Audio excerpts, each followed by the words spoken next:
తిరుపతి అనగా ద్వారకా తిరుపతి అని పిలువబడిన ఈ మహాక్షేత్రం గురించి, దీని చరిత్ర గురించి చెప్తాను. అంతలోక ఒక లైక్, షేర్, సబ్స్క్రైబ్ చేసుకోండి.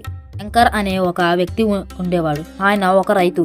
ఆయన ప్రతి సంవత్సరం తనకొచ్చే పంటలో సగం భాగం తిరుమలలో ఉన్న వెంకటేశ్వర స్వామి వారికి ఇచ్చేవాడు. అయితే కొన్ని సంవత్సరాలు అతను వెళ్ళలేకపోయాడు. అయితే ఒకరోజు రాత్రి వెంకటేశ్వర స్వామి తన కలలో వచ్చి, నాయన శంకర్, నేను ద్వారకాలోని ఒక చిన్న పుట్టలో వెలిశాను, నీవు నాకు ఒక గుడి కట్టించు అని చెప్పాడు. మరుసటి రోజు ఉదయం తను ద్వారకా బయలుదేరి అక్కడే ఉన్న ఒక పుట్టలో, ప్రతి పుట్టలో చూశాడు. కానీ ఆయన ఎక్కడా దొరకలేదు. కానీ ఒక పుట్టలో దొరికాడు. అయితే ఆయనకు ఒక గుడి కట్టించాడు. అదే మన ఆంధ్రప్రదేశ్లో ఉన్న ద్వారకా తిరుమల. విమాన గోపురం కింద 2 వెంకటేశ్వర స్వామి వారి బొమ్మలు ఉంటాయి. దీని గురించి చెప్పాలంటే మనం ఇంకొక వీడియోలో చెప్తాను.